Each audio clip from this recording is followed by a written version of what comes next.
ರಥವು ಬಯಲುಸೀಮೆಯ ಮೇಲೆ ಚಲಿಸತೊಡಗಿತು. ಇಕ್ಕಡೆಯ ಹೊಲಗಳಲ್ಲಿಯೂ ತೆನೆ ತುಂಬಿದ ಪೈರು ಆಳೆತ್ತರಕ್ಕೆ ಬೆಳೆದು ಬಗ್ಗಿದ್ದಿತು. ಕಣ್ಣೆಟುಕದಷ್ಟು ದೂರದವರೆಗೂ ಅದೇ ರೀತಿ ಸಮೃದ್ಧವಾದ ಹೊಲಗಳು ವಿಶಾಲವಾಗಿ ವ್ಯಾಪಿಸಿದ್ದವು.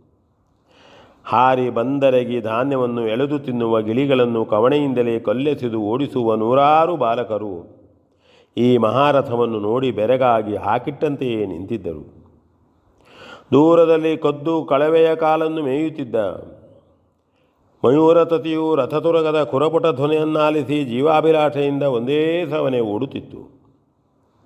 ಅಲ್ಲಲ್ಲಿ ಮಾರ್ಗದಿಬ್ಬದಿಗೆ ನೆಳಲಿಗಾಗಿ ಬೆಳೆಸಿದ್ದ ಸಾಲ್ಮರದಡಿಯ ಕಟ್ಟೆಗಳಲ್ಲಿ ಹೊರೆ ಹೊತ್ತು ದಣಿದಿದ್ದ ಪಥಿಕರು, ನಡೆಯಲಾರದೆ ಬಳಲಿದ್ದ ವೃದ್ಧರು ಅಲ್ಲಲ್ಲಿ ವಿಶ್ರಾಂತಿ ಪಡೆಯುತ್ತಿದ್ದರು.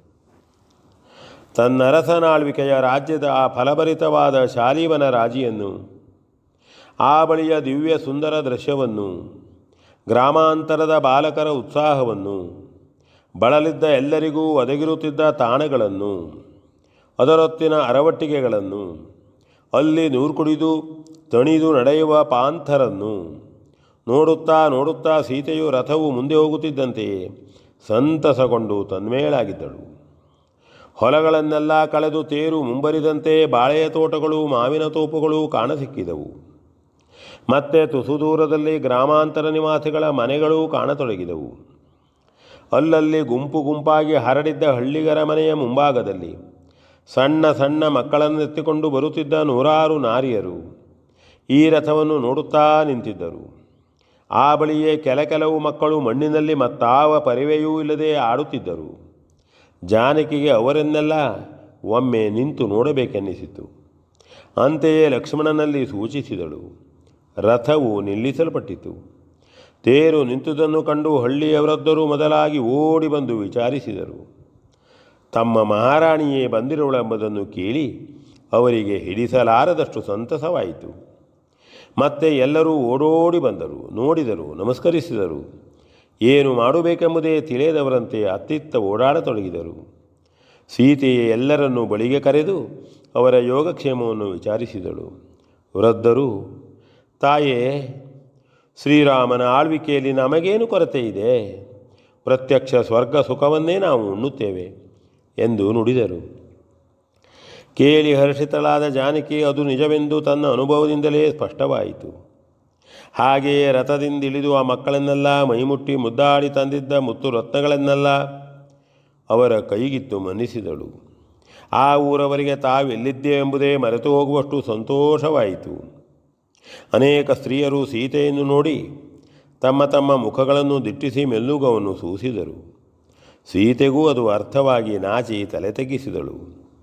ವೃದ್ಧರು ಮತ್ತೆ ಲಕ್ಷ್ಮಣನನ್ನು ಬಹುವಿಧವಾಗಿ ಮಾತಾಡಿಸಿ ಪಯಣವು ಎಷ್ಟು ದೂರ ಎಂದು ವಿಚಾರಿಸಿ ತಿಳಿದುಕೊಂಡರು. ಲಕ್ಷ್ಮಣನಿಗೆ ಅವರ ನಿಷ್ಕಲ್ಮಷವಾದ ವರ್ತನೆಯನ್ನು ಕಂಡು ಹಿಡಿಸಲಾರದಷ್ಟು ಹೃದಯವು ತುಂಬಿ ಬಂದರೂ ತನ್ನ ಸ್ಥಿತಿಯನ್ನು, ತಾನು ಕೈಗೊಂಡ ಕೆಲಸವನ್ನು ನೆನೆದು ಅಷ್ಟೇ ದುಃಖವು ಉಕ್ಕಿ ಮೇರೆ ಮೀರಿತು. ಮಾತಾಡಲಾಗಲಿಲ್ಲ. ಯಾವ ಕವಡು ಮೋಸಗಳನ್ನೂ ಅರಿಯದೆ ಉಂಡುಷ್ಟು ಸುಖವಾಗಿ ಜೀವನವನ್ನು ಸಾಗಿಸುತ್ತಾ ಇರುವ ಈ ಹಳ್ಳಿಗರ ಶುದ್ಧಾಂತರಂಗವನ್ನು ಕಂಡು ಸೀತೆಗೂ ಅತಿಶಯವಾದ ಆನಂದವಾಯಿತು. ಬಾಯಿಯಿಂದ ಮಾತೇ ಹೊರಡಲಿಲ್ಲ. ಅಷ್ಟರಲ್ಲಿ ಇನ್ನನೇಕರು ತಮ್ಮ ತಮ್ಮ ಮನೆಗಳಿಂದ ಹಣ್ಣಾದ ಬಾಳೆಯ ಗೊನೆಗಳನ್ನು, ಕೆನೆವಾಲು ತುಂಬಿದ್ದ ತಂಬಿಗೆಗಳನ್ನು ಹಿಡಿದು ಬಂದು ಮುಂದಿಟ್ಟು ಹಳ್ಳಿಯ ಸೇವೆ ಎಂದು ಕೈಮುಗಿದರು. ಮತ್ತೆ ಕೆಲವು ಸ್ತ್ರೀಯರು ದಿವ್ಯ ಸುಗಂಧವನ್ನು ಬೀರಿರುವ ಬೇರೆ ಬೇರೆ ಹೂಮಾಲೆಗಳನ್ನು ಕಟ್ಟಿತಂದು ರಥದ ಮೇಲಿಟ್ಟರು.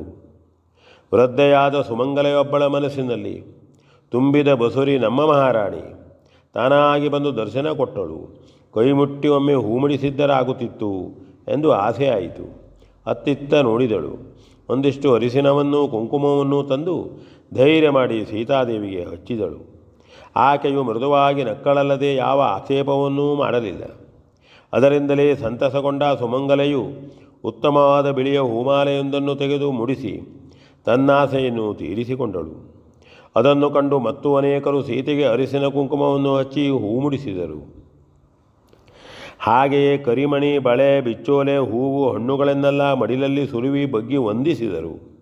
ಮತ್ತೆ ಆ ಸುದತಿಯರೆಲ್ಲರೂ ಕೂಡಿಕೊಂಡು ಶುಭಪ್ರದವಾದ ಹಳ್ಳಿಯ ನಾನಾ ಹಾಡುಗಳನ್ನೂ ಹಾಡಿ ಆರತಿ ಅಕ್ಷತೆಯನ್ನು ಪೂರೈಸಿ ಸತ್ಪುತ್ರನನ್ನು ಪಡೆದು ಕೃತಾರ್ಥಳಾಗುತ್ತಾಯೆ ಎಂದು ಹರಸಿದರು.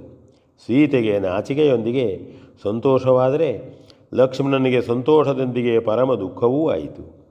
ಅವರೆಲ್ಲರೂ ಮತ್ತೆ ಒತ್ತಾಯಿಸಿದ್ದರಿಂದ ಜಾನಕಿಯು ಒಂದಿಷ್ಟು ಹಾಲನ್ನು ಕುಡಿದು ತನ್ನ ದೇಶದ ಜನರು ಇಷ್ಟೊಂದು ಪ್ರೀತಿಯಿಂದ ತನಗಿತ್ತ ಸನ್ಮಾನವನ್ನು ನೆನೆದು ಅಮೃತಪಾನ ಮಾಡಿದ್ದರೂ ಹೊಂದಲಾರದಷ್ಟು ಆನಂದವನ್ನು ಹೊಂದಿದಳು. ಅಂತೆಯೇ ಲಕ್ಷ್ಮಣನಿಗೆ ತೆಗೆದುಕೋ ಎಂದು ಸೀತೆಯು ಹೇಳಿದರೆ ಅವನು ಒಂದು ಹಣ್ಣನ್ನು ಮಾತ್ರ ಕೈಗೆತ್ತಿಕೊಂಡನು. ಅವನಿಂದ ತಿನ್ನಲಾಗಲಿಲ್ಲ. ಯಾರು ನೋಡದಂತೆ ಹಾಗೆ ಅದನ್ನು ಅಲ್ಲೇ ಬಿಟ್ಟನು. ಸೀತಾದೇವಿಯು ಆ ಹಾಲು ಹಣ್ಣುಗಳನ್ನೆಲ್ಲ ಅಲ್ಲಿದ್ದ ಮಕ್ಕಳಿಗೆ ತಾನೇ ತೆಗೆದಿಟ್ಟು ಮೈದಡವಿದಳು. ಲಕ್ಷ್ಮಣನಿಗೆ ಎಲ್ಲವನ್ನು ನೋಡಿ ಮತ್ತೆ ಹೆಚ್ಚು ಹೊತ್ತು ಅಲ್ಲಿ ನಿಲ್ಲಲಾಗಲಿಲ್ಲ. ಅವನು ಸೀತೆಯನ್ನು ಕುರಿತು ಹೊತ್ತಾಯಿತು ಎಂದು ಸೂಚಿಸಿದನು. ಸೀತೆಯು ಅಲ್ಲಿದ್ದ ಎಲ್ಲರಿಗೂ ಒಮ್ಮೆ ಬಗ್ಗಿ ವಂದಿಸಿ ಹೋಗಿ ಬರುತ್ತೇನೆ ಎಂದು ರಥವನ್ನು ಏರಿದಳು.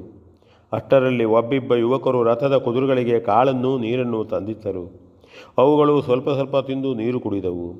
ಮತ್ತೊಮ್ಮೆ ಜಾನಕಿಯು ನೀವೆಲ್ಲ ಇರಿ, ನಮಗೆ ಅಪ್ಪಣೆ ಕೊಡಿ, ಹೋಗಿ ಬರುತ್ತೇವೆ ಎಂದು ಕೈ ಮುಗಿದಳು. ತೇರು ಮುಂದೆ ಸಾಗಿತು. ಸೀತೆಯು ಕತ್ತನ್ನು ಹೊರಳಿಸಿ ಬಹುದೂರದವರೆಗೂ ಹಿಂದೆ ನೋಡುತ್ತಿದ್ದಾಗ ತುದಿಕಾಲ ಮೇಲೆಯೇ ನಿಂತು ಕೊರಳನ್ನೆತ್ತಿ ಎಲ್ಲರೂ ಆ ರಥವನ್ನೇ ನೋಡುತ್ತಿದ್ದುದು ಕಾಣುತ್ತಿತ್ತು.